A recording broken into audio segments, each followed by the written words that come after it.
الحمد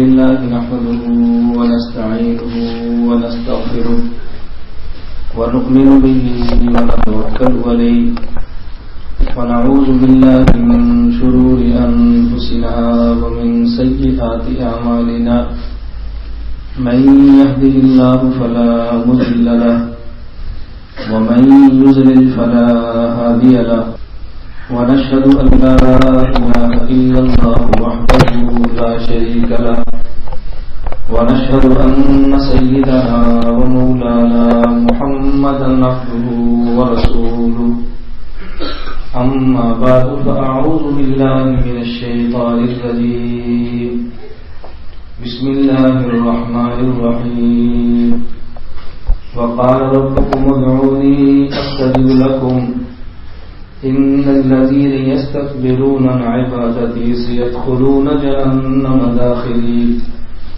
وقال النبي صلى الله عليه وسلم الدعاء مخ العبادة اللهم صل على محمد وعلى آل محمد كما صليت على إبراهيم وعلى آل إبراهيم إنك حميد مجيد اللهم بارك على محمد وعلى آل محمد كما باركت على إبراهيم وعلى آل إبراهيم إنك حميد مجيد. اللہ رب العزت نے ہمیں پیدا فرمایا ہے اپنی عبادت کے لیے. وما خلقت الجن والانس الا ليعبدون. اللہ رب العزت کی عبادت کا خلاصہ یہ ہے آدمی ہر موقع پر اللہ رب العزت کے احکام کو مد نظر رکھے. جس موقع پر اللہ رب العزت کا جو حکم ہو اس کو پورا کرے اور اس حکم کو پورا کرنے کے لیے حضور اکرم صلی اللہ علیہ وسلم کا طریقہ اختیار کرے. اگر حکم خدا ہو اور طریقہ مصطفیٰ ہو تب عبادت بنتی ہے. اگر حکم خدا نہ ہو یا حکم خدا ہو اور طریقہ مصطفیٰ نہ ہو صلی اللہ علیہ وسلم تو عبادت ہرگز نہیں بنتی. اس لیے ہر موقع پر اللہ رب العزت کے حکم کو سامنے رکھنا اور حضور اکرم صلی اللہ علیہ وسلم کے طریقہ کو اختیار کرنا اسی کا نام عبادت ہے. اور اللہ رب العزت کی عبادت بھی ہم کیوں کرتے ہیں؟ اس کی ضرورت اللہ رب العزت کو نہیں، اس کی ضرورت بھی ہمیں ہے. اگر کوئی شخص بھی اللہ رب العزت کی عبادت نہ کرے، اللہ کو سجدہ نہ کرے، اللہ کا نام نہ لے تو اللہ کی شان میں ذرہ برابر بھی کمی نہیں آتی. لیکن اگر انسان اللہ کی عبادت نہ کرے، احکام خداوندی پر عمل نہ کرے تو انسان کے پاس کچھ بھی نہیں رہتا. تو ہم جو اللہ کی عبادت کرتے ہیں یہ اللہ رب العزت کا حکم ہے اور ہماری ضرورت ہے. اللہ رب العزت ہمیں یہ بات سمجھنے کی اور سمجھ آئے تو اس کے مطابق عمل کرنے کی توفیق عطا فرمائے. اللہ رب العزت نے جہاں ہمیں اور بہت سارے احکام عطا فرمائے ہیں ان میں ایک بہت اہم حکم قرآن کریم نے دیا ہے کہ اللہ رب العزت سے مانگا کرو، اللہ رب العزت سے دعا کرو اور اپنی دنیاوی اور اخروی ساری حاجات اللہ رب العزت کے سامنے رکھو. وَلِلَّهِ خَزَائِنُ السَّمَاوَاتِ وَالْأَرْضِ. دنیا اور آسمانوں، زمین اور آسمانوں کے سارے خزائن اللہ رب العزت کے دست قدرت میں. جب سارے خزانے اللہ کے پاس ہیں تو ہمیں سب کچھ اللہ سے مانگنا چاہیے اور یہ مانگنے کا حکم اللہ رب العزت نے قرآن کریم میں ہمیں دیا ہے. عجیب بات یہ ہے کہ اللہ پاک نے ہمیں مانگنے کا حکم بھی دیا ہے اور پھر مانگنے کا طریقہ بھی عطا فرمایا کہ مجھ سے مانگنا کیسے. بعض مواقع تو ایسے ہیں کہ جن مواقع پر مانگنے کے لیے اللہ رب العزت نے خود الفاظ بھی عطا فرمائے ہیں. اس موقع پر جب مجھ سے مانگو تو ان لفظوں سے مجھ سے مانگنا۔ اگر اللہ رب العزت یہ چیزیں ہمیں دینا نہ چاہتے ہوتے تو ایسے الفاظ کیوں بتاتے؟ جب بھی تو بڑا کسی چھوٹے کو مانگنے کے لیے طریقہ بتائے، اس کا معنی یہ ہے کہ وہ دینا چاہتے ہیں۔ اگر دینا نہ چاہیں تو مانگنے کا پھر طریقہ ہی کیوں بتائیں؟ اگر اسکول میں ہیڈ ماسٹر نے بچوں کو چھٹی نہ دینی ہو وہ وقت ضرورت، تو ان کو چھٹی کے لیے رخصت لکھنے کا طریقہ کیوں بتائیں؟ اگر ان کو درخواست کا طریقہ بتاتے ہیں، اس کا معنی یہ ہے کہ جب ضرورت ہو وہ چھٹی دینا بھی چاہتے ہیں، ورنہ یہ طریقہ بتانے کی ضرورت ہی کیا ہے؟ اگر اللہ رب العزت ہمیں چیزیں عطا نہ فرمانا چاہتے، اللہ ہمیں مانگنے کا مضمون کبھی بھی نہ دیتے۔ اگر اللہ نے ہمیں مانگنے کا مضمون عطا فرمایا، اس کا معنی یہ ہے کہ اللہ تعالی ہمیں دینا چاہتے ہیں۔ ہم فقیر ہیں، اللہ رب العزت غنی ہے۔ ہم فقیر ہیں، اللہ صمد ہے۔ صمد کہتے ہی اسے ہیں الذی لا یحتاج الی شیء ویحتاج الیہ کل شیء۔ صمد وہی ہوتا ہے کہ جو کائنات میں کسی کا محتاج نہ ہو اور پوری کائنات اس کی محتاج ہو۔ اس لیے اللہ رب العزت کو ہماری ضرورت نہیں، ہمیں ہر حال میں اللہ رب العزت کی اور اللہ کی مدد اور نصرت کی ضرورت ہے۔ تو دنیا بھی اللہ سے مانگنی چاہیے اور آخرت بھی مانگنی چاہیے۔ اس کے اتنے جامع الفاظ قرآن کریم میں بھی ہیں، احادیث مبارکہ میں بھی ہیں۔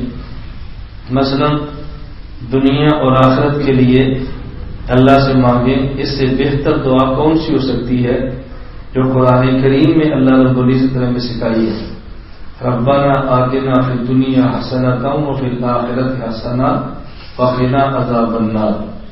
اللہ سے دعا یہ مانگا کرو اللہ ہمیں دنیا بھی بہتر عطا فرما، اللہ ہمیں آخرت بھی بہتر عطا فرما۔ دنیا بھی اللہ سے مانگے اور آخرت بھی اللہ کی ذات سے مانگے۔ دنیا کی چھوٹی سے چھوٹی چیز اصل میں تو اللہ سے مانگنی چاہیے، لیکن درجہ اسباب میں کسی انسان سے وہ چیز لے تو یہ شرک نہیں ہے اور یہ توحید کے خلاف نہیں ہے۔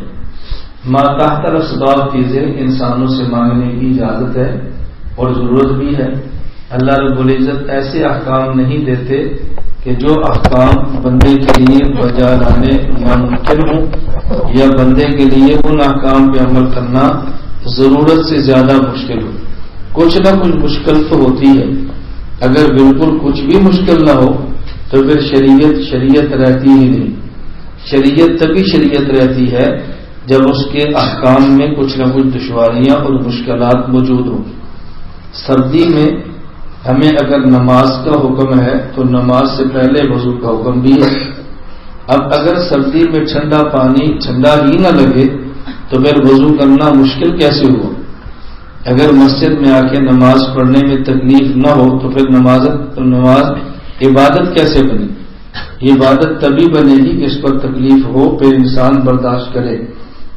اس لیے عموماً جو کبھی کبھی کم عقلی یا کم علمی کی وجہ سے یہ ہمارا ذہن بنتا ہے اور پریشان بھی ہوتے ہیں کہ ہمیں گناہوں کے خیالات کیوں آتے ہیں، ہمیں گناہ کا خیال نہیں آنا چاہیے، اس پر لوگ پریشان ہوتے ہیں۔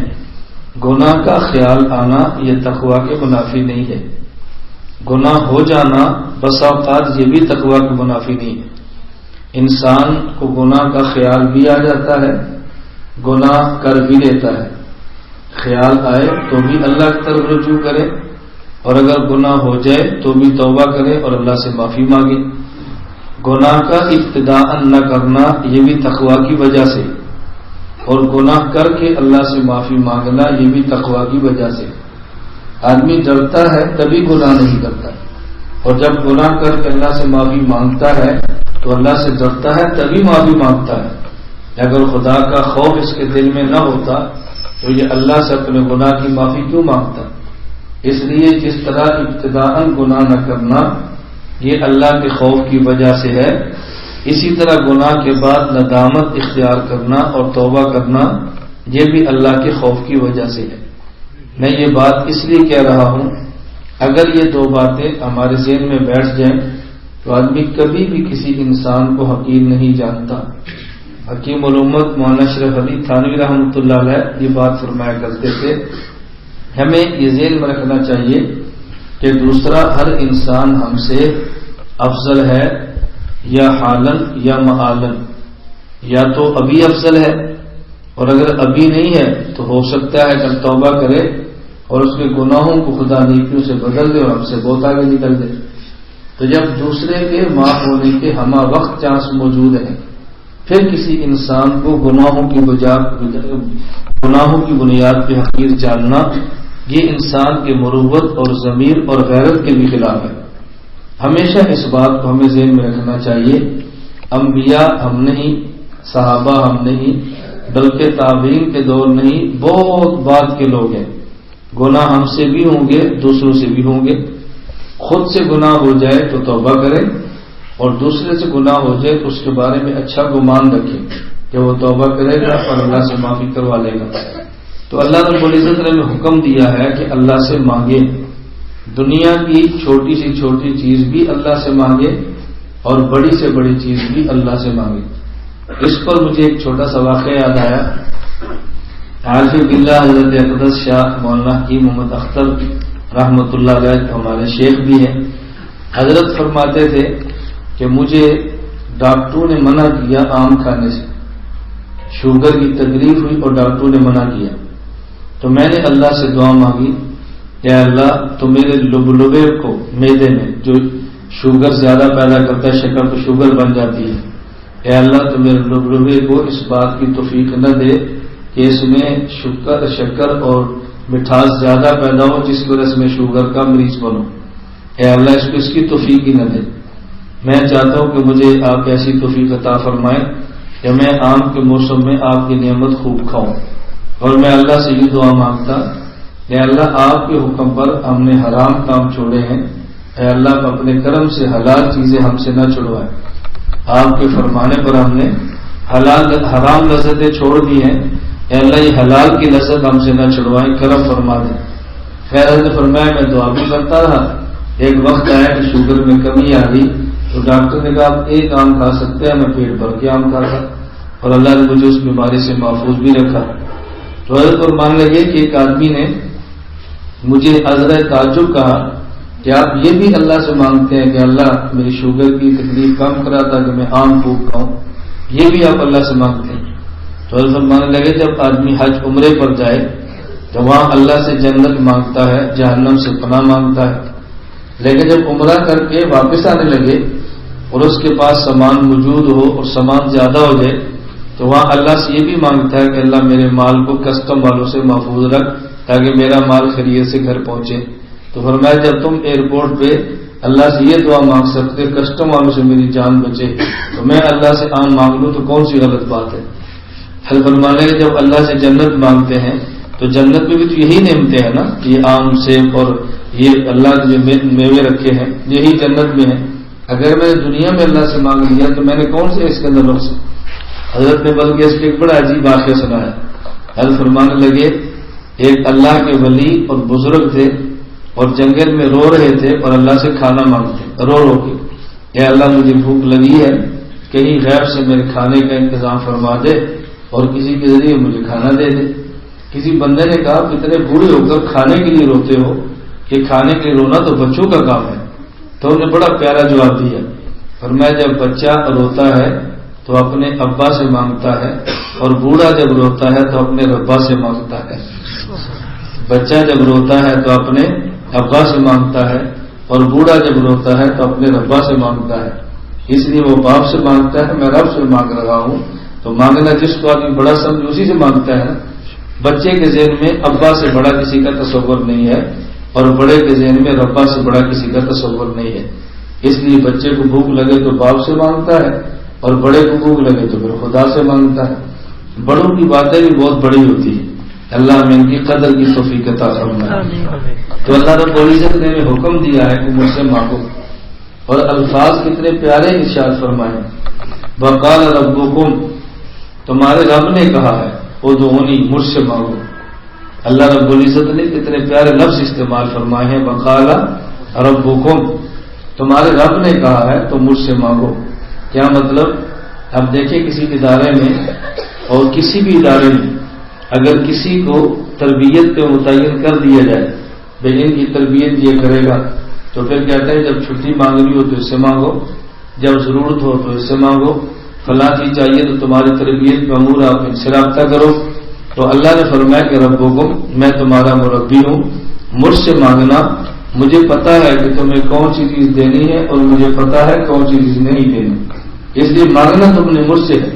اس سے معلوم ہوا جب اللہ کو رب سمجھیں گے ہم اللہ سے مانگیں گے ہر چیز، لیکن جب رب کا استحضار انسان کے دماغ میں ہو، اللہ سے مانگتا ہے اور اگر کوئی چیز اس کے مانگنے پر بھی اللہ نہ دے تو پریشان نہیں ہوتا، تو وہ سمجھتا ہے کہ جس سے میں نے مانگا وہ میرا رب اور میرا مربی ہے، مانگنا میرا کام ہے، وہ بہتر سمجھیں گے تو عطا فرما دیں گے، نہیں بہتر سمجھیں گے تو عطا نہیں فرمائیں گے.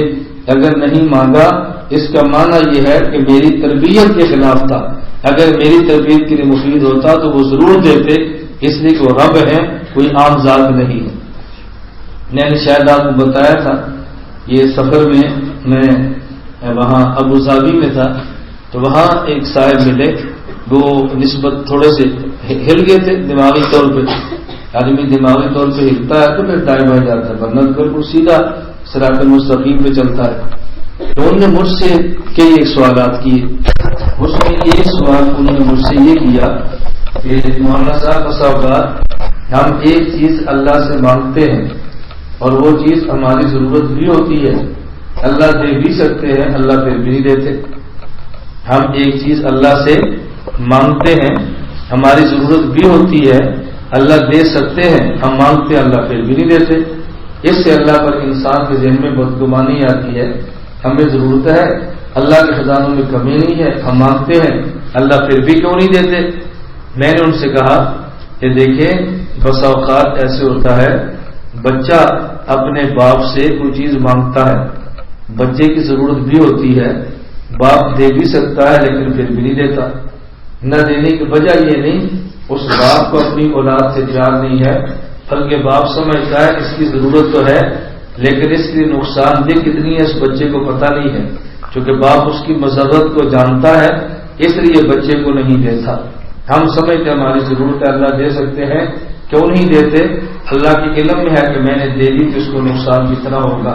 اللہ بڑے نقصان سے بچانے کے لیے ہمیں وہ چیز نہیں دیتے جو ہم نے مانگی ہے. باپ پر چونکہ اعتماد ہوتا ہے اس لیے باپ نہ دے تو بات سمجھ آ جاتی ہے. اللہ پر اعتماد کی کمی کی دلیل ہے کہ یہ بات سمجھ نہیں آ رہی. اس نے کہا جی مجھے شرع صدر ہو گیا، میرے ذہن میں اشکال تھا. میں نے کہا جی جب اشکال پیش آئے فاسألوا اہل الذکر ان کنتم لا تعلمون، اہل علم سے اپنا سوال پیش کرو، اللہ تمہارے سوال کی شفا دے دیں گے. رسول اللہ صلی اللہ علیہ وسلم نے فرمایا انما شفاء العی السوال، کہ جاہل آدمی اور مریض کی شفا وہ سوال کرنے میں ہے. پوچھے، جب اس کو جواب ملے گا اس کو شفا ملے گی اور اس کے مرض سے خود بخود اس کو نجات مل جائے گی. خیر میں یہ عرض کر رہا تھا اللہ پاک نے میں حکم دیا ہے اور ربکم کیا حکم دیا ہے کہ تم مجھ سے مانگو ضرور، لیکن اگر میں نہ دوں تو تم نے ناراض نہیں ہونا، اگر میں نہ دوں تو تم نے پریشان نہیں ہونا، اگر میں نہ دوں تو آج کی زبان میں اس کو مائل نہیں کرنا. کیوں؟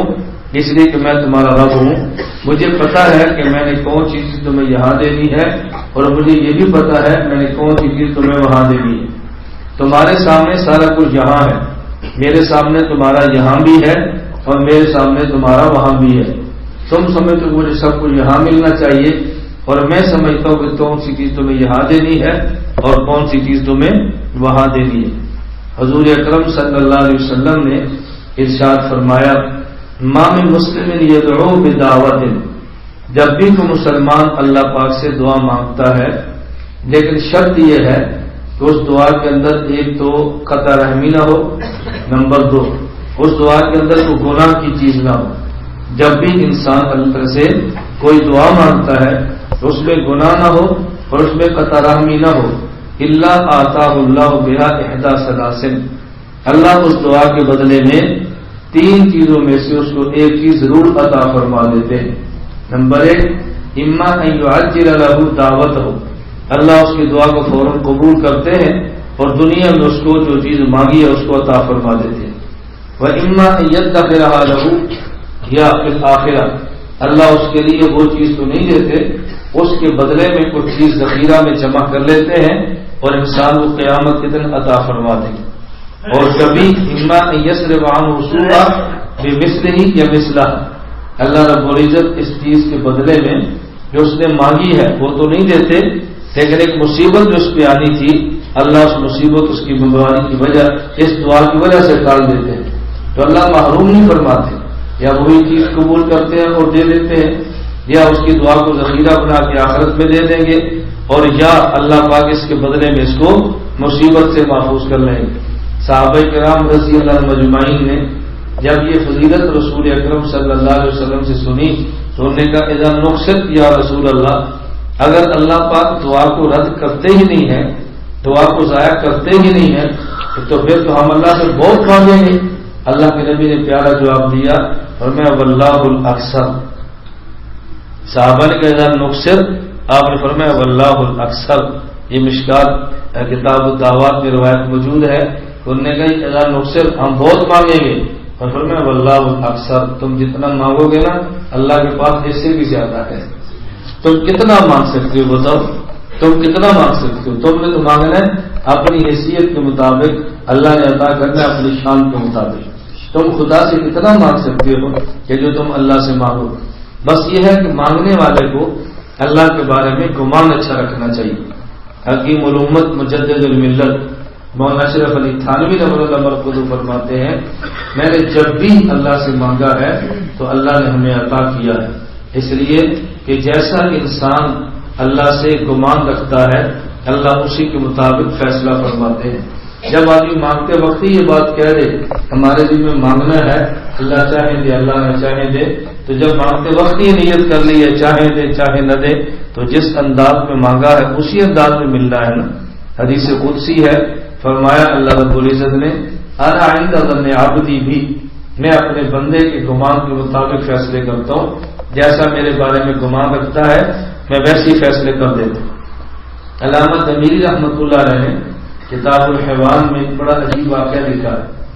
ایک بہت شاعر معروف گزرے ہیں عباسی دور کے، ان کی کنیت تھی ابو نواس، ان کا نام تھا حسن بن ہانی، یہ فوت ہو گئے تو محمد بن نافع کہتے ہیں کہ میں نے ان کو رات خواب میں دیکھا تو میں نے ان سے پوچھا کہ اللہ نے تمہارے ساتھ کیسا معاملہ کیا ہے؟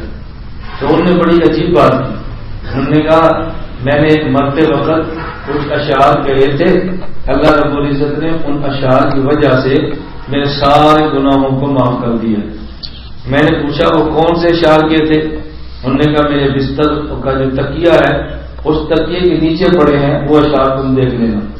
تو فرماتے ہیں میں سیدھا ان کے گھر گیا، میں نے گھر والوں سے پوچھا کہ ابو نواس نے مرتے وقت کوئی اشعار بھی پڑھے تھے یا لکھے تھے؟ انہوں نے کہا پڑھنا اور لکھنا تو ہمارے علم میں نہیں، ہاں البتہ موت سے قبل انہوں نے کاغذ قلم مانگا تھا تو ہم نے اس کو کاغذ قلم دے دیا تھا، تو انہوں نے کہا چلو مجھے ان کے بستر کے پاس لے جاؤ۔ وہ کہتے ہیں میں گیا تو ان کا جہاں آرام کیا کرتے تھے سوتے تھے وہاں بستر دیکھا تو تکیے کے نیچے 4 اشعار موجود تھے جو ابو نواس شاعر میں گئے تھے اور اپنی وفات سے کچھ وقت قبل گئے تھے۔ اللہ رب العزت نے ان اشعار کی وجہ سے ان کے سارے گناہوں کو معاف کر دیے۔ محمد بن نافع کہتے ہیں میں نے جب پرچہ دیکھا تو اس میں لکھا ہوا تھا کہ یا رب ان عظمت ذنوبی کثرتاً ولقد علمت بان عفوك اعظم ان كان لا يرجوك الا محسن فمن ذا الذي يدعو ويرجو المجرم ادعو ربك ما امرت تضرعا ادعو ربك ما امرت تضرعا فاذا رددت يدي فمن ذا يرحم مالی وسیلتن الیک مالی الیک وسیلتن الا الرجاء، عجیب ان نے کلام فرمایا مالی الیک وسیلتن الا الرجاء وجمیل عفوک ثم انی مسلم، یہ 4 شعر پڑھے۔ اس کا ترجمہ کیا ہے؟ یا رب ان عظمت ذنوبی کثرتن، اے اللہ میں جانتا ہوں میرے گناہ بہت زیادہ ہے، میں جانتا ہوں میرے گناہ بہت زیادہ ہے۔ یا رب ان عظمت ذنوبی کثرتن، اے اللہ میرے علم میں ہے کہ میرے گناہ بہت زیادہ ہیں، لیکن میں یہ بھی جانتا ہوں وَلَقَدْ عَلِمْتُ بِأَنَّ عَفْوَكَ أَعْظَمُ، میرے گناہ بہت زیادہ ہیں، لیکن آپ کا معاف کرنا میرے گناہوں سے بھی زیادہ ہے. میرے گناہ اتنے نہیں ہیں جتنی مغفرت آپ کی ہے. اور انکان لا یرجوک الا محسن، اے اللہ اگر تجھ سے صرف نیک بندے نہیں امید باندھنی ہے، فمن ذا الذی یدعو ویرجو المجرم، تو پھر یہ بتا کہ مجرم اور بدکار لوگ کہاں جائیں، کس سے مانگیں اور کس سے امید باندھیں. اگر تیرے در سے صرف نیک لوگوں نے امید رکھنی ہے تو پھر بد کردار کس سے امید باندھیں گے. یا رب ادعو کما امرت تضرعا فمن ذا یرحم، یا رب ادعو کما امرت تضرعا فاذا رددت یدی فمن ذا یرحم. اے اللہ آپ نے حکم دیا، میں نے گڑ گڑا کے آپ سے مانگ لیا ہے، اگر آپ نے میرے ہاتھ کو خالی لوٹا دیا، اے اللہ مجھے بتا دنیا میں رحم کرنے والا کون ہے، دنیا میں رحم کرنے والا اے اللہ کون ہے. مالی الیک وسیلۃ الا رجا، اے اللہ میرے پاس وسیلہ آپ کے درمیان میں صرف آپ کے معافی کی امیدیں ہیں، بس میری صرف یہ معافی کی امید ہے اور آپ کا معاف کرنا یہ میرا یہی وسیلہ ہے. ثم انی مسلم وجمیل عفوک ثم انی مسلم، میرے پاس یہ وسیلہ ہے، میں امید رکھوں اور آپ معاف کریں اور میں خود کو آپ کے حوالے کر دوں. بس انہوں نے کہا شعر لکھے، موت آ گئی، اللہ نے اس امید کی وجہ سے ان کے گناہوں کو معاف کر دیا. آدمی اپنی امید تو پیش کرے نا.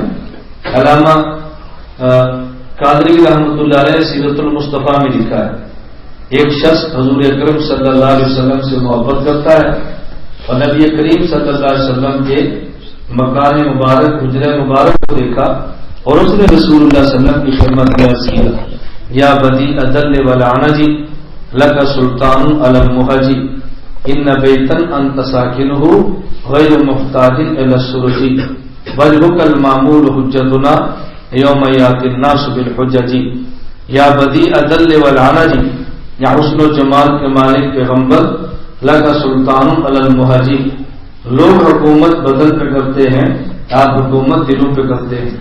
ان بیتن انت ساکنہ، جس گھر میں آپ تشریف فرما ہیں، غیر محتاج الی السرج، یہ گھر چراغ کا محتاج نہیں ہے. وجهک المعمول حجتنا یوم یاتی الناس بالحجج، قیامت کے دن اللہ پوچھے گی کہ تم کیا لے کر آئے ہو، میں اعمال نہیں آپ کا مبارک چہرہ پیش کر دوں. اعمال قیامت کو خدا مسترد فرما دیں گے، لیکن نبی کے چہرے کو اللہ کبھی بھی واپس نہیں لوٹاتے، اس لیے ہم آپ کا چہرہ پیش کر دیں گے. اب دیکھو اللہ سے مانگنے کا بھی عجیب طریقہ ہے، اللہ سے مانگنے کا عجیب طریقہ ہے. اسی کتاب الحیوان میں علامہ ضمیری رحمۃ اللہ ایک واقعہ لکھا ہے. ایک بزرگ تھے، نیک تھے، بیمار ہوئے اور بیماری شدت اختیار کر گئی. انہوں نے اللہ رب العزت سے دعا مانگی، اے اللہ جب مومن پر تکلیف آتی ہے تیرے نبی کو تکلیف ہوتی ہے اور شیطان خوش ہوتا ہے. اے اللہ جب مومن کو تکلیف آتی ہے آپ کے نبی پریشان ہوتے ہیں، شیطان خوش ہوتا ہے. اے اللہ میری اس بیماری کو ختم فرما کے شیطان کو ذلیل کر دے اور روزے میں اپنے پیغمبر کا دل خوش کر دے. بس یہ دعا مانگنی تھی، خدا نے بیماری ختم کر دی. اب دیکھو کسی بڑے سے مانگنے کا بھی سلیقہ ہوتا ہے، کسی بڑے سے مانگنے کا بھی سلیقہ ہوتا ہے، اللہ کیسے عطا فرماتے ہیں. میں خیر بتا ہی رہا تھا اللہ کا حکم ہے کہ تم مجھ سے مانگو اور ہم اللہ ہی سے مانگے. جب انسان اللہ ہی سے مانگتا ہے اللہ باقی دروں سے انسان کو بے نیاز کر دیتے. اپنی حاجات خدا سے مانگے. گناہ ہے، وہ گناہ کی لت پڑی ہے، بس 10 سال 20 سال 50 سال سے گناہ جان نہیں چھوڑتا، وہ گناہ جان نہیں چھوڑتا. آپ اللہ سے مانگیں، اے اللہ میں کمزور ہوں، میرا نفس میرے اوپر غالب ہے، میں گناہوں سے بچنا چاہتا ہوں، اللہ پھر بھی نہیں بچ پاتا. بس اوقات میری بات یاد رکھنا، انسان گناہ چھوڑتا نہیں ہے لیکن دل سے چھوڑنا چاہتا ہے. بس اوقات بعض گناہ ایسے ہیں انسان چھوڑنا چاہتا ہے میں چھوڑ دوں، لیکن اپنی نفسانی خواہشات میں مغلوب اتنا ہوتا ہے کہ انسان چھوڑ نہیں پاتا. اس کا حل کیا ہے؟ اللہ سے مانگے، اے اللہ گناہ ہے میں اس کو چھوڑنا چاہتا ہوں، نفسانی خواہشات میں مغلوب ہوں، ماحول اتنا گندا ہے میں سے بچ نہیں پا رہا. اللہ تو اسباب گناہ ختم فرما دے، اے اللہ تو کرم فرما دے، اے اللہ میرے گناہ سے مجھے نجات دے دے. اللہ سے مانگتے رہیں، مانگتے رہیں. اللہ کریم ہے نا، اللہ کریم ہے، مانگتے رہیں. ایک وقت آئے گا اللہ ایسے جان چھڑائیں گے، ایسے نفرت ہوگی گناہ سے کہ انسان سوچ بھی نہیں سکتا مجھے گناہ سے اتنی نفرت ہے۔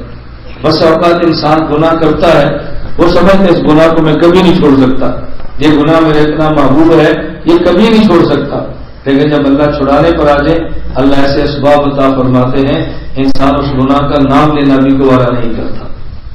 ہماری ضرورت ہے نا، اولاد ہماری ضرورت ہے، شادی ہماری ضرورت ہے، دنیاوی اموال ہماری ضرورت ہے، اچھا مکان کپڑا ہماری ضرورت ہے، عزت ہماری ضرورت ہے، دین کی خدمت ہماری ضرورت ہے، اس کے لیے اللہ سے مانگے اے اللہ میرا دل کرتا ہے میں تیرے دین کا کام کروں، میری زبان نہیں ہے، اللہ میرا دل کرتا ہے میں کام کروں، میرے پاس مال نہیں ہے، اللہ میرا دل کرتا ہے میں کام کروں، میری معاشرے میں عزت نہیں ہے، لوگ میری بات نہیں سنتے، اے اللہ میرا دل کرتا ہے میں تیرے دین کے لیے آگے نکلوں، میرے پاس اسباب نہیں ہے، اللہ سے مانگے اللہ ایسے اسباب عطا فرماتے ہیں اللہ کی قسم انسان تصور بھی نہیں کر سکتا، اللہ وہاں تک کام کو لے کر جاتے ہیں۔ آپ کے سامنے ہم کئی بار یہاں دعا کرتے ہیں اے اللہ ہمارے اس مرکز اہل سنت والجماعت کو دنیا بھر کے اہل سنت والجماعت کا مرکز بنا دے، نہ مانتے ہیں اللہ اس کو دنیا بھر کے اہل سنت کا مرجع بنا دے، اے اللہ دنیا بھر میں ہمارے فیض کو عام فرما دے، اے اللہ اس کی یہاں کی تصنیفات تعلیمات اور دینی کام کو پوری دنیا میں پھیلا دے۔ میں سمجھتا ہوں بس اگر لوگوں کو بھی تعجب ہوتا ہے یہ کیسا پاگل ہے، کیسی بات ہے اللہ سے مانگتا ہے۔ اللہ کے نبی نے فرمایا خدا کا ذکر ایسے کرو کہ لوگ تم یہ پاگل ہی سمجھیں، یہ بیوقوف ہے، ان کو سمجھ ہی نہیں آتی۔ آپ کوشش کریں، میں ابھی یہاں عصر کی نماز سے پہلے وہاں مطالعہ کر رہا تھا تو یقین کریں کتنی خوشی ہوتی ہے۔ مجھے ابھی یہ ساتھی ہیں ہمارے وہاں انگلینڈ اسکول نے بھجوائی کتاب اور یہ بھائی عابد جمشید لے کے یہ کتابیں دیکھی، یہ جو نماز اہل سنت کتاب آپ نے جہاں پر ہے ترکی سے چھپی ہے، میں خود حیران ہوں، ترکی سے چھپی ہے اور افغانستان کی وزارت حج کی اجازت سے کابل میں تقسیم ہو رہی ہے، نہ ہمیں چھپنے کا پتہ کہاں سے چھپی ہے، نہ ہمیں تقسیم ہونے کا پتہ کہاں سے تقسیم ہو رہی ہے، اور 9 ایڈیشن اس کا 9 ایڈیشن نکل گئی۔ میں بھی آپ کتاب دیکھوں اس کی پرنٹنگ دیکھیں آپ حیران ہو جائیں، آپ اس کا معیار دیکھیں آپ کو تعجب ہو، اتنی عجیب ہے۔ دیکھو پڑی ہوگی لاؤ، میں ویسے آپ کو دکھاتا ہوں، میں صرف دکھا کے ہو رہا ہوں۔ اب دیکھو ہم یہاں کا 87 سرگودے کے اتحاد میں بیٹھے ہیں، یہاں سے کتاب تیار ہوتی ہے اردو میں، پھر انٹرنیٹ پہ یہ اپلوڈ ہو رہی ہے، انگلینڈ سے بندہ اس کو ڈاؤن لوڈ کر رہا ہے اور اس کا پھر فارسی میں ترجمہ ہو رہا ہے، پھر ترکی میں جا کے چھپ رہی ہے، افغانستان میں جا کے تقسیم ہو رہی ہے۔ اب دیکھو کسی کو یقین ہی نہیں آتا، کوئی ماننے کے لیے تیار ہی نہیں ہے، لیکن ہوتا ہے۔ میں اس لیے جب ایسی بات سامنے آتی ہے ہمارا مزید حوصلہ بڑھتا ہے۔ میں نے بتایا تھا آپ کو یہاں کتابیں لکھی ہیں، انڈیا میں گئی ہیں، نیٹ پہ ڈاؤن لوڈ گئی ہیں، اور سری نگر جہاں پہ جنگ ہو رہی ہے سری نگر سے کتاب چھپ رہی ہے اور چھپ کر واپس 87 پھر آ رہی ہے کہ یہ کتاب ہم نے سری نگر سے چھپی۔ اب اس کا کسی کو یقین نہیں آتا ایسے کیسے ہوتا ہے، ہمیں بھی سمجھ نہیں آتی، کسی اور کو بھی نہیں آتی، لیکن اللہ جب کرم فرمائے تو اللہ کی شان کریم کے سامنے کوئی رکاوٹ بن سکتا ہے، کسی کو بچ بھی نہیں۔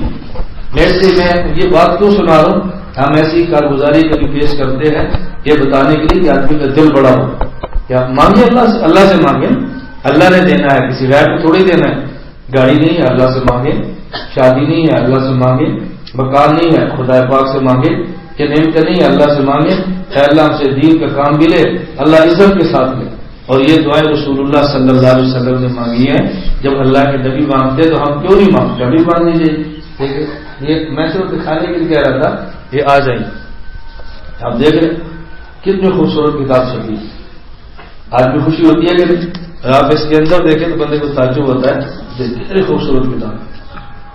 آپ اس کا کاغذ دیکھیں، ٹائٹل دیکھیں، یہ دیکھیں پیچھے لکھا ہے تصدیق وزارت ارشاد و حج و اوقاف افغانستان۔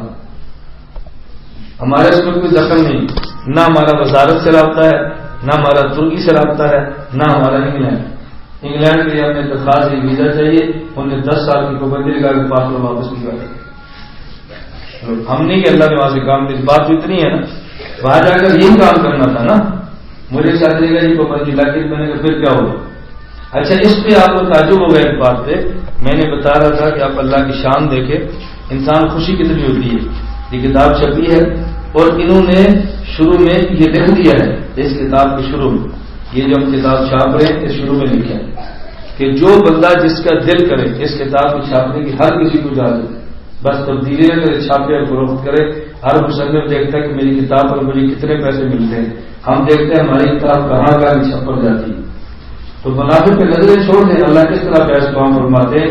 میں اس طرح سمجھا رہا تھا ایک مثال دکھانے کے لیے. اب دیکھو ہم دیہات میں بیٹھے ہیں، کچھ ہو سکتا ہے، کسی کو تصور بھی نہیں آتا کتنے لاکھوں روپے اس کتاب کے لیے چاہیے. تو لیکن چھپ رہی ہے کتاب، یہاں سے لکھی ہے اور انگلش میں ترجمہ کہاں سے ہو رہا ہے؟ کینیڈا سے. ترجمہ کون کر رہی ہے؟ آرکیٹیکٹ انجینئر لڑکی، لڑکا بھی نہیں ہے، لڑکی. اور پھر پیسے بھی لے کے سوچا ہو. کتاب یہاں سے لکھی گئی، ترجمہ کینیڈا سے ہو رہا ہے، چھپی پھر پاکستان سے ہے، اور ترسیم کہاں ہو رہی ہے؟ ساؤتھ افریقہ، یورپ میں. کہاں کہاں ہم سوچ سکتے جہاں ہم جانے کا بھی تصور نہیں کر سکتے، اللہ نے وہاں تک کتابوں کو پہنچا دی، بنڈل پہ بنڈل بانٹ ڈالے. میں صرف یہ بات کیوں کہہ رہا ہوں، ہم نالائق ہیں، ہمیں اپنی نالائقی کا اعتراف ہے.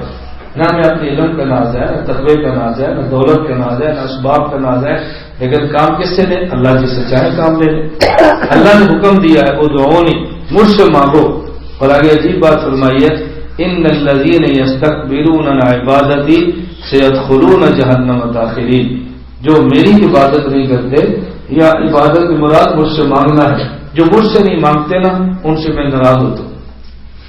میں جب ناراض ہوتا ہوں پھر جہنم میں ڈالتا ہوں. سیدخلون جہنم داخرین، یہ نتیجہ ہے. جو میری عبادت نہیں کرتے، مجھ سے نہیں مانگتے، ان سے میں ناراض ہوتا ہوں، اور جب ناراض ہوتا ہوں پھر جہنم میں ڈالتا ہوں. میں درجہ رابعہ کے سال کی بات ہے، 14 سال مدرسے میں پڑھتا تھا. تو یہاں گاؤں آیا چھٹی. تو ہمارے گاؤں کے تھے، ہمارے عزیز بھی ہیں، آج بھی پاکستان سے باہر ہوتے ہیں. تو وہ کسی سے ان کا سلام دعا ہوا ہوگا، تو مجھ سے انہوں نے نا ایک بات کی. یہ درجہ رابعہ والے سال کی بات ہے. یہ ایک سر سید کا فلسفہ تھا، مجھے تو پتہ نہیں کون سی بات کر رہے ہیں. تو مجھے وہ کہنے لگے کہ مولانا جنت اور جہنم کا کوئی وجود نہیں ہے. یہ تو جہنم اور جہنم ہے نا، اس لیے ہے جنت خدا نے نام لیا ہے تاکہ انسان اس لالچ میں آ کے حقوق کو ادا کرے، اور جہنم اس لیے بات کی کہ انسان اسے خوف کھا کے حقوق کی ادائیگی کرتا ہے. جنت اور جہنم کچھ نہیں ہے، اصل اللہ کے راضی ہونا اور اللہ کا ناراض ہونا. خدا کے راضی ہونے کا نام جنت ہے، خدا کے ناراض ہونے کا نام جہنم ہے، باقی اور کچھ بھی نہیں ہے.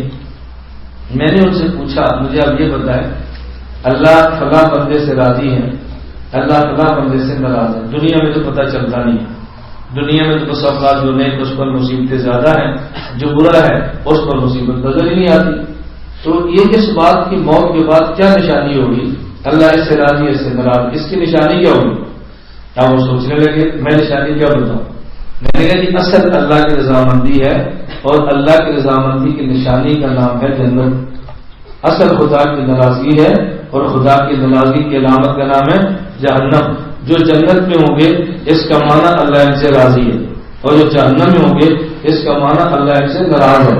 اصل ناراضگی اور رضامندی ہے، لیکن جن سے خوش ہو ان کو جہاں رکھیں گے اس جگہ کا نام جنت ہے، اور جن سے ناراض ان کو جہاں رکھے اس جگہ کا نام جہنم ہے. میں نے کہا سر یہی ہے وہ علامت ہے جو آپ فرما رہے ہیں، ہم اس بات کو مانتے ہیں. اللہ نے یہ بات سمجھنے کی توفیق عطا فرمائے. میں نے ایک حدیث مبارک سنی ہے، ذرا اس کو بھی سمجھیں، اس کے ساتھ اپنے مسلک اور حنفیوں کو بھی سمجھیں. ہمارے ہاں یہ بات معروف ہے، ہم یہ بات کہتے ہیں کہ فقہ حنفی قرآن حدیث کا مغز.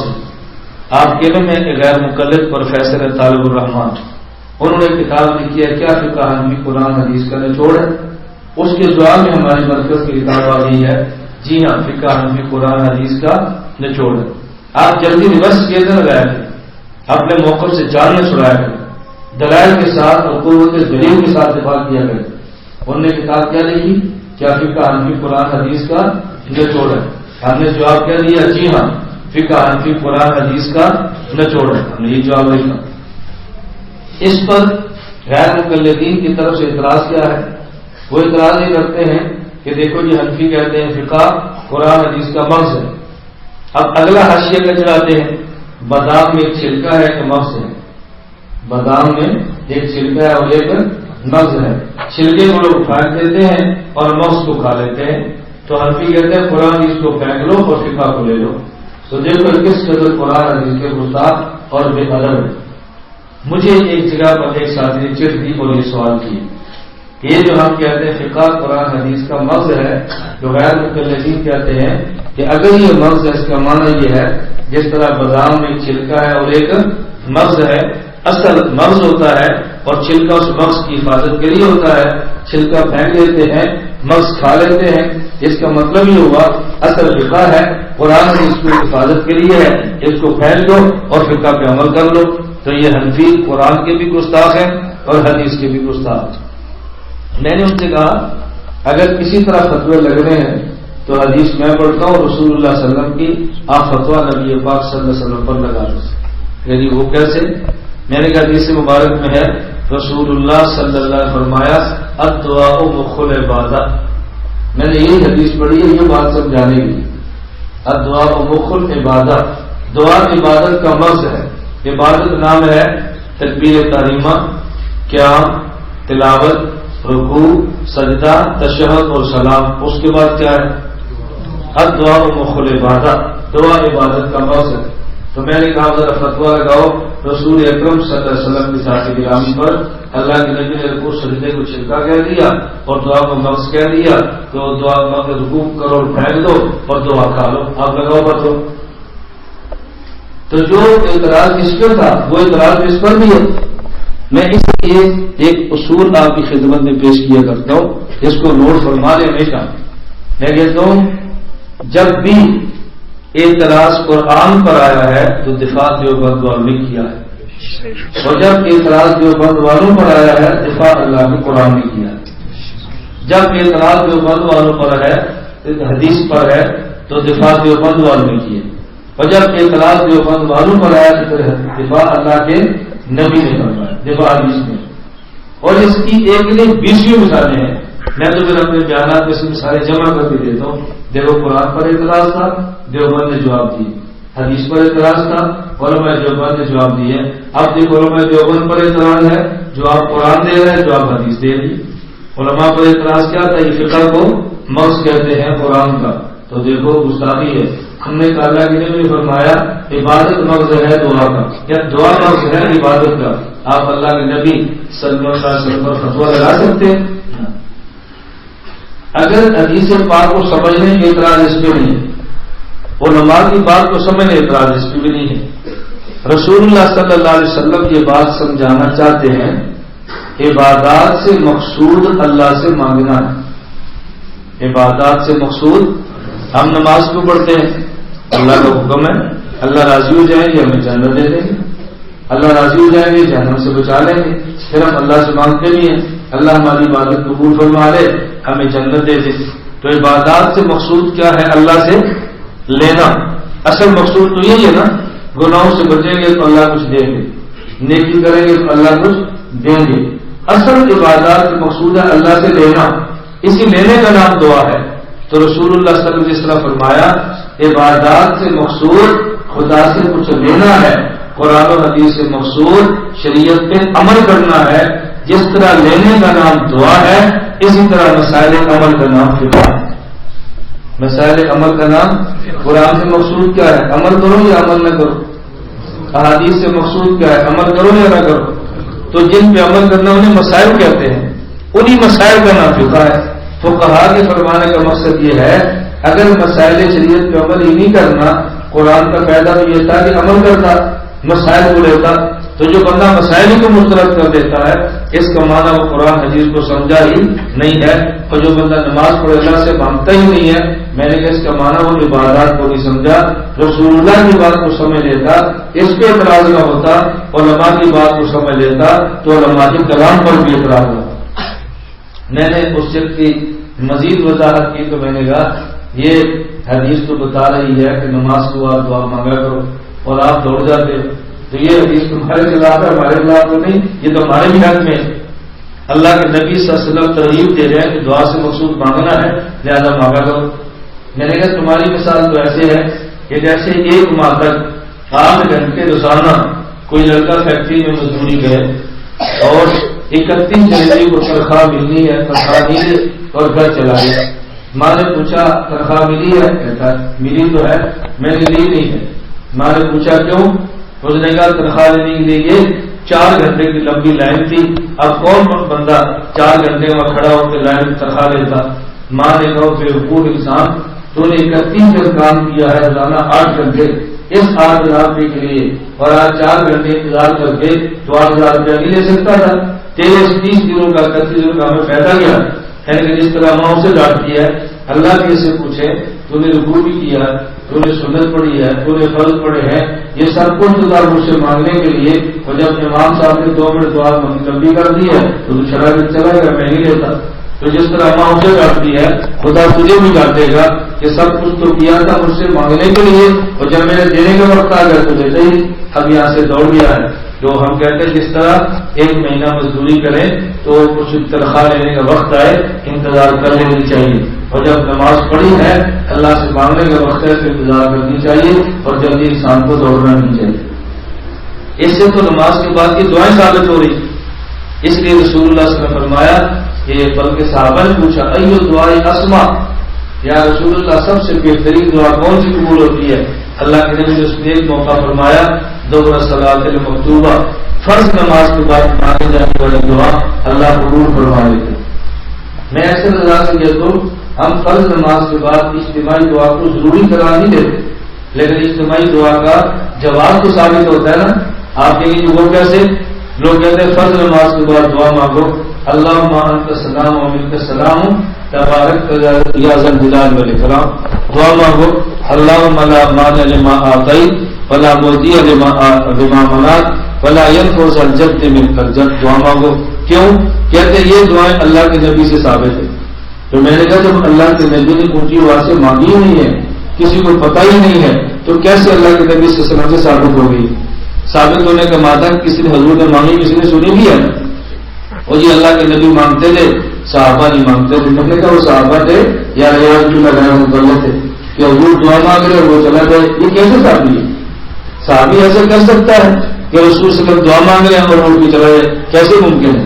وہ تو نبوت کی اداؤں پر جان دینے والے تھے، اس لیے ہماری سمجھ سے باہر ہے۔ اور ایک بات اور بھی ذہن میں رکھے، میں نے کہا مصنف ابن ابی شیبہ میں حدیث ہے، حضرت عبداللہ رضی اللہ عنہ فرماتے ہیں میں نے رسول اللہ صلی اللہ علیہ وسلم کے ساتھ نماز پڑھی، فلما سلم، جب حضور پاک صلی اللہ علیہ وسلم سلام پھیرا، توجہ رکھنا، فلما سلم، جب سلام پھیرا، انصرف، حضور نے چہرہ موڑ لیا مختلف کی طرف، ودعا ورفع یدیہ، دعا بھی مانگی ہاتھ بھی اٹھائے۔ میں نے کہا مختلف نے حضور کے ساتھ دعا نہیں مانگنی تھی تو مختلف کی طرف منہ کرنے کی بجائے حضور قبلہ کی طرف منہ کر کے دعا مانگتے ہیں، کدھر منہ کرتے ہو؟ قبلہ کی طرف، تو رخ بدل کے مختلف کی طرف منہ کیوں کیا ہے؟ اس کا معنی کہ اس کو دعا میں شریک کرنا چاہتے ہیں۔ اگر ان کو دعا میں شریک نہ کرنا چاہتے ہوتے تو مختلف کی بجائے منہ قبلہ کی طرف کرتے حضور پاک دعا مانگ رہے۔ یہ تو قرائن بتا رہے ہیں کہ امت کو دعا کے ساتھ ساتھ جوڑا ہے۔ میں اس کی بات کہتا ہوں اس افراط و تفریط سے بچنے کی ہمیں کوشش کرنی چاہیے۔ آج صبح ساتھی کے آگے سید عباس سندھ سے مجھے فون آیا، اس نے کہا کہ ہمارا مناظرہ طے ہو رہا ہے، شاید کل یا اس کے لیے تحریرات طے ہو رہی ہیں، تو غیر مقرر نے تحریر لکھی ہے تو ہم اس میں تھوڑی سی بات رہنمائی چاہتے ہیں۔ میں نے کہا بتائیں۔ مجھے نے کہا اس نے لکھا ہے نمبر 1 نماز جنازہ میں دعا پڑھنا فرض ہے عام نمازوں کی طرح۔ نمبر 2 نماز جنازہ میں فاتحہ اونچی آواز سے پڑھے پھر بھی جائز ہے، ایسا پڑھے پھر بھی جائز ہے۔ تو اس پر ہم ان سے کیا بات کریں؟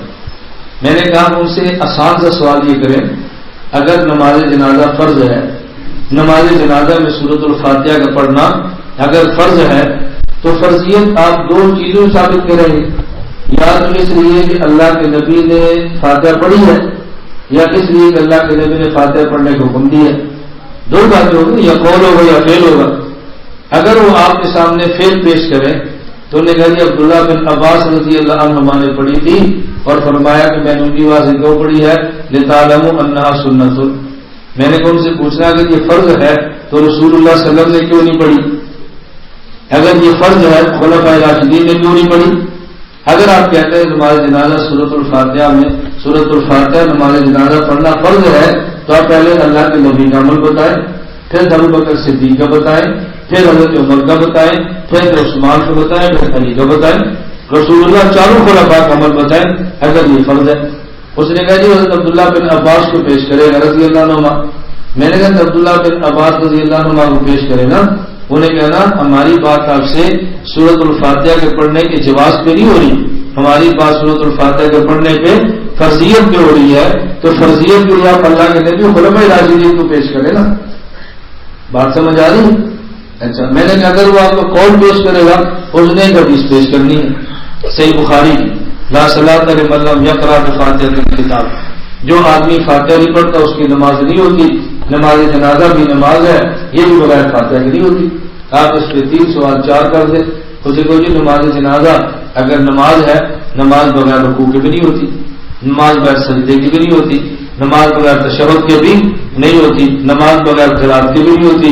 پھر کوئی قرات بھی فرض ہے، رکوع بھی فرض ہے، سجدہ بھی فرض ہے، تشہد بھی فرض ہے. پھر وہ 4 بھی فرض مانو نا، پھر یہ ایک فرض کیوں مانا؟ پھر کہا نہیں نماز ہے، یہ نماز بھی ہے اور دعا بھی ہے، کچھ دعا ہے کچھ نماز ہے. انہوں نے جب کچھ ہے تو پھر کچھ کے لیے ساری باتیں نہ کرے نا. یہ لا صلاۃ لمن لم یقرأ، یہ اللہ کے نبی نے اس نماز نہیں فرمائی جو کچھ نماز کچھ دعا ہو، یہ اس کے لیے جو صرف نماز. میں نے کہا آپ کو بات سمجھ آئے کہ اچھا آ گئی. میں نے کہا بسم اللہ پڑھیں، پھر ضرورت پڑے تو آپ پھر فون کر لیں، میں آپ کی انتظار میں ہوں گا. میں بات صرف یہ سمجھا رہا ہوں کہ جب تک انسان اپنی بات نہ سمجھے اس وقت تک پوری بات سمجھا نہیں پاتا. اللہ ہم سب کو اللہ ہی سے مانگنے کی توفیق عطا فرمائے. تو میں نے آج یہ آپ کی خدمت میں بات عرض کی ہے، ہم اللہ سے مانگنے کا اہتمام کریں. روحانی بیماریاں اللہ سے مانگیں، اللہ چھڑا دے. جسمانی بیماریاں اللہ سے مانگیں، اللہ چھڑا دے. روحانی بیماری بہت سخت ہے اور جسمانی بیماری بہت کمزور ہے. جسمانی بیماری سے دنیا کا نقصان ہوگا اور روحانی بیماری سے آخرت کا نقصان ہوگا.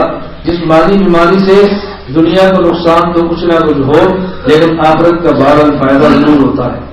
اللہ کبھی انسان کو جسمانی مرض کے اندر مبتلا کرتے ہیں تاکہ یہ بندہ رجوع اللہ کرے، توجہ اللہ کرے اور گناہوں سے بچ جائے. آئندہ حفاظت فرمائے. ہم تو یہ کمزور ہیں، ہم اللہ سے مسائل اور بلا نہیں مانگتے، ہم اللہ سے عافیت مانگتے ہیں اور اللہ پاک سے ہم دعائیں مانگتے ہیں. اللہ ہم کو دنیا کی خوشیاں عطا فرمائے، اللہ میں آخرت کی بھی خوشیاں عطا فرمائے.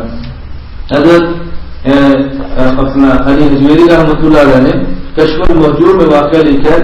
حضرت شیخ عبدالقادر حضرت ذوالنون مصری رحمۃ اللہ علیہ بزرگ فرماتے ہیں شیخ ذوالنون مصری رحمۃ اللہ علیہ کے مرید تھے تو انہوں نے حضرت سے کہا کہ آج آپ کو کشتی کی سیر دریا کی سیر کراتے.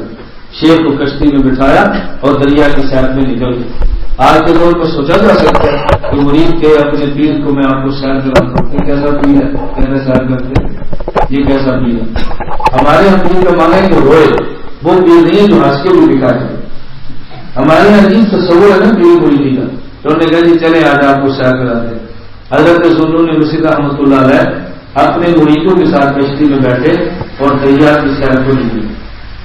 سامنے ایک اور کشتی آ گئی، اس میں نوجوان لوفر قسم کے تھے، شراب کباب لڑکیاں اور تبے گانے ساتھ تھے.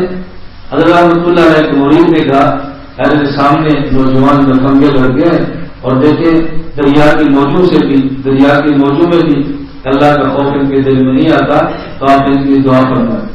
ذوالنون مصری فرمانے لگے اے اللہ جس طرح آپ نے ان کو دنیا کی خوشیاں دی ہیں اللہ ان کو آخرت کی خوشیاں دے دے. اللہ نے دنیا کی خوشیاں دی ہیں کہ نوجوانوں کو آخرت کی خوشیاں دی ہیں.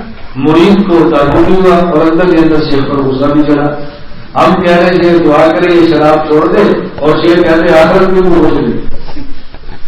جب ان کی کشتی اتر گئی ادھر سے ان کی کشتی آئی، جو ہی شیخ ذوالنون مصری رحمۃ اللہ علیہ کی کشتی کے ساتھ ان کی کشتی ٹکرائی، اس کشتی سے آئے اور شیخ کی کشتی میں گرے اور شیخ سے کہا ہم نے توبہ کی، آپ اللہ سے دعا کریں اللہ ہمارے گناہوں کو معاف کر سکتے. ایسی نگاہ پڑی کہ توبہ کی توفیق مل گئی. حضرت ذوالنون مصری رحمۃ اللہ علیہ نے توبہ کرائی، بیعت کی، اپنے حلقہ عبادت میں شامل کیا. کشتی الگ الگ ہو گئی. کسی نے حضرت کی ہمت کر کے پوچھ لیا حضرت ہمیں تعجب ہو رہا ہے، ہم دعا کر رہے تھے، ہم نے عرض کیا آپ دعا کریں یہ شراب و کباب چھوڑ دیں اور آپ نے دعا کہ اللہ ان کو آخرت کی بھی خوشیاں دے دیں. ہمیں بڑا تعجب ہوا اور پھر اس سے بڑا تعجب کہ آپ نے دعا بھی کوئی نہیں مانگی اور قریب آ کر توبہ بھی کرتے ہیں. حضرت ذوالنون مصری رحمۃ اللہ علیہ کا جواب سنا. میں نے فرمایا کہ دنیا کی خوشیاں تو گناہوں کے ساتھ جمع ہو سکتی ہیں، آخرت کی خوشی گناہ کے ساتھ جمع نہیں ہو سکتی. میں نے جو ان کے لیے دعا مانگی نا اللہ کو آخرت کی خوشی دے، اس قدر کی بات شروع کی کہ اللہ کو اپنے نافرمانی سے بچانا. لیکن میں نے دعا ضرور کرنے اختیار دیا جو لوگ خوش قدیم کا عمل کرو تب واقعہ آدمی دریا میں ہو تو پھر تو خوش کی بات ہو ہی نہیں چاہیے، دریا میں تو تر بات بھی ہونی چاہیے.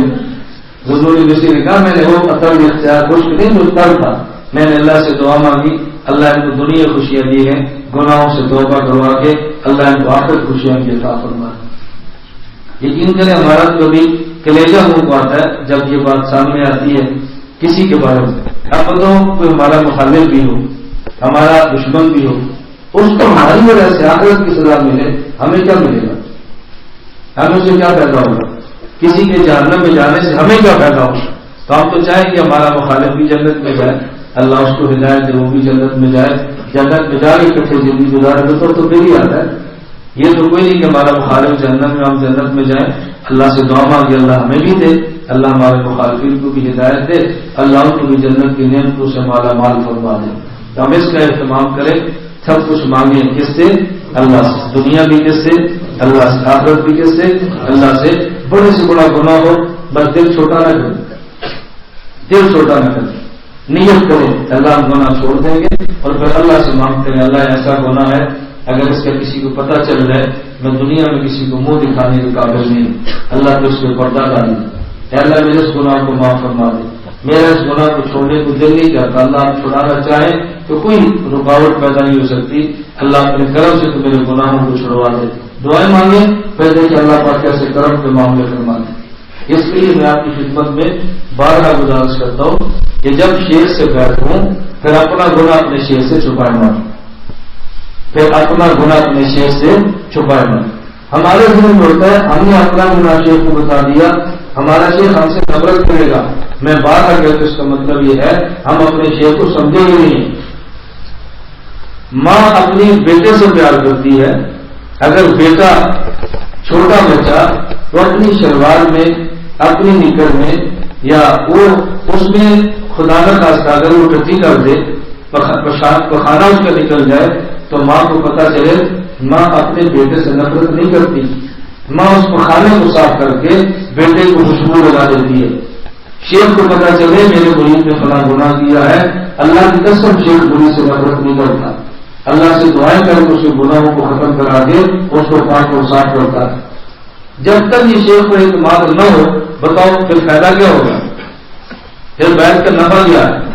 نفرت تو تبھی ہوگا کو کمزوری بتائے شیخ کو. وہ شیخ ہی کون سا ہے جو مرید کے گناہ پہ مرید سے نفرت کریے کیسے شیخ؟ وہ تو پیر بننے کا اہل ہی نہیں ہے، اس سے تو بیعت کرنی ہی نہیں چاہیے کہ جس کے سامنے مرید کا گناہ ہے اور مرید سے نفرت کرنے لگے. یہ تو اہل نہیں ہے اس بات کا کہ اس سے بندہ بیعت کرے. بیعت ایسے آدمی سے کریں جس کے بارے میں آپ کو پورا یقین ہو جس گناہ کا پتہ چلا تو اس سے مزید محبت کرے گا. کیوں؟ اس کی وجہ ہے. یہ بات ذہن میں رکھنا. جب آدمی شیخ کو خط لکھتا ہے اور اپنے گناہ کا تذکرہ کرتا ہے شیخ اس سے خوش کیوں ہوتا ہے؟ وہ خوش ہوتا ہے کہ الحمدللہ میری بیعت کی وجہ سے اس کو گناہوں کے چھوڑنے کی، اس کو گناہ چھوڑنے کا ذوق پیدا ہوا ہے. وہ خوش ہوتا ہے کہ اس کو میری وجہ سے گناہوں سے نفرت ہوئی ہے. تو اس کو خوش ہوگا یا پریشان ہوگا؟ وہ تو خوش ہوگا، ناراض تھوڑی ہوگا. اللہ پاک ہم سب کو باتیں سمجھنے کی توفیق عطا فرمائے. اللہ میں اپنی کامل محبت عطا فرمائے. اللہ میں اپنی کامل ولایت عطا فرمائے. وآخر دعوانا الحمدللہ رب العالمین. الحمدللہ رب العالمین والصلاۃ والسلام علی رسولہ وعلی آلہ وصحبہ اجمعین. وارحمنا ونجعلنا من الخاسرین.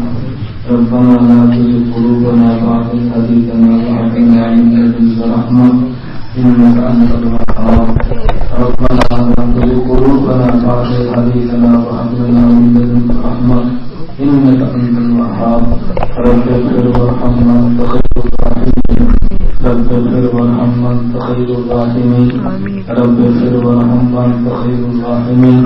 ربنا لا تحملنا ما لا طاقة لنا به واعف عنا واغفر لنا وارحمنا أنت مولانا فانصرنا على القوم الكافرين. اے اللہ ہم سب کے گناہوں کو معاف فرما. اے مولا کریم ہم سب کے گناہوں کو معاف فرما. اے مولا کریم ہم سب کے گناہوں کو معاف فرما.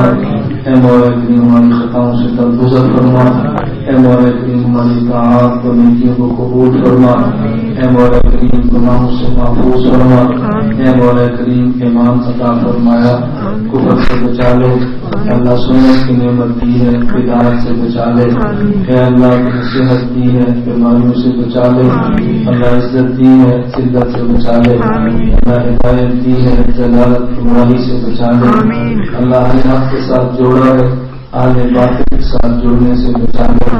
اے مولا کریم اپنے ذکر کی توفیق دی ہے، غفلت سے بچا لے. اے اللہ غفلت سے بچا لے. اے مولا کریم ہم سب گناہوں کو معاف فرما دے.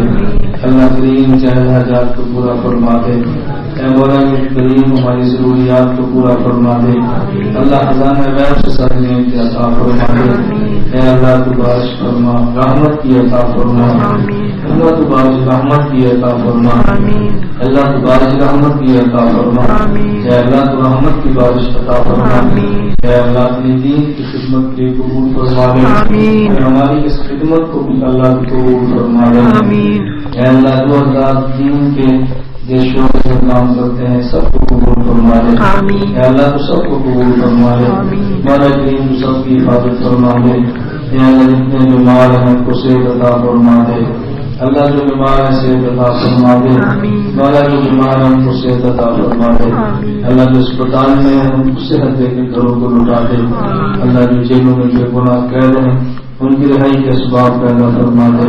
اے اللہ تیرے خزانوں میں کوئی کمی نہیں، دنیا آخرت کی ساری نعمتیں عطا فرما دے. اللہ دنیا آخرت کی ساری خوشیاں عطا فرما دے. اللہ اپنے دین کے کام لینا ہے تو ہم سے لے لے. اللہ ہماری شاعری کے کام سے پکڑ کر دین سے کام لے لے. اللہ رسول اللہ صلی اللہ علیہ وسلم کی سنتوں پر عمل کی توفیق عطا فرما دے. اللہ دین کو ہمارا مثال بنا دے. اللہ دین کو ہمارا رواج بنا دے. اے اللہ سنت کو اٹھنا اور بیٹھنا اور نام بچھونا بنا دے. یا اللہ بارش کے موسم میں، سردی کے موسم میں اللہ دور دراز سے تیرے بندے تیرے نام کے لیے جمع ہے. اللہ نے ان کو معاف فرما دے. یا اللہ کے دامن خوشیوں سے بھر دے. یا اللہ کے دامن خوشیوں سے بھر دے. اللہ تیرے پیغمبر کا وعدہ ہے جو تیرے نام پہ جمع ہو، تیرے نام پہ جدا ہو تو قیامت کے دن اپنے عرش کا سایہ دیتا ہے. اللہ ہمیں بھی اپنے عرش کا سایہ عطا فرما دے. یا اللہ اپنے عرش کا سایہ عطا فرما دینا. اے اللہ سب کو شرور سے بچا لے، فتنوں سے بچا لے. اللہ آفات سے بچا لے. اللہ سب کی حفاظت فرما دے.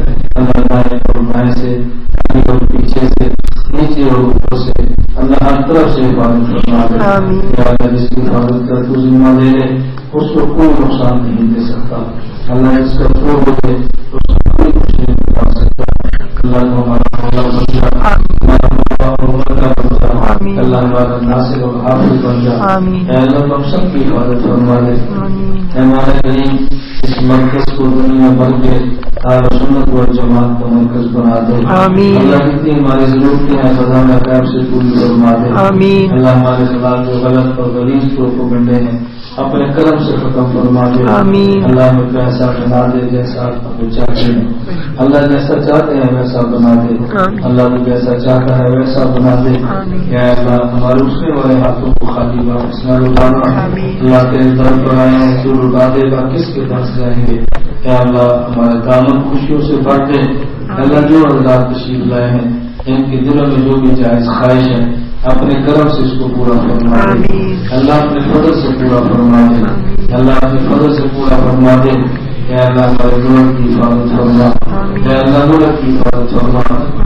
دشمنوں کو اللہ کی ہدایت عطا فرما. جن کے مقدر میں ہدایت نہیں اللہ اپنے کرم سے ختم فرما. سب کا خاتمہ ایمان فرما. قیامت کے دن حوض کوثر کے جام رسول اللہ صلی اللہ علیہ وسلم کے ہاتھوں عطا فرما. اللہ اپنے عرش کا سایہ نصیب فرما. اللہ بغیر حساب کی جنت میں داخل عطا فرما. وہ تمام خیر جو تیرے نبی نے مانگی ہیں ہمیں عطا فرما. جن شروع سے تیرے پیغمبر صلی اللہ علیہ وسلم نے پناہ مانگی ہے ہمیں محفوظ فرما. وانت المستعان وعلیک البلاغ ولا حول ولا قوة الا باللہ العلی العظیم. وصلی اللہ تعالی علی رسولہ خير خلقه محمد وآله وصحابه أجمعين برحمتك يا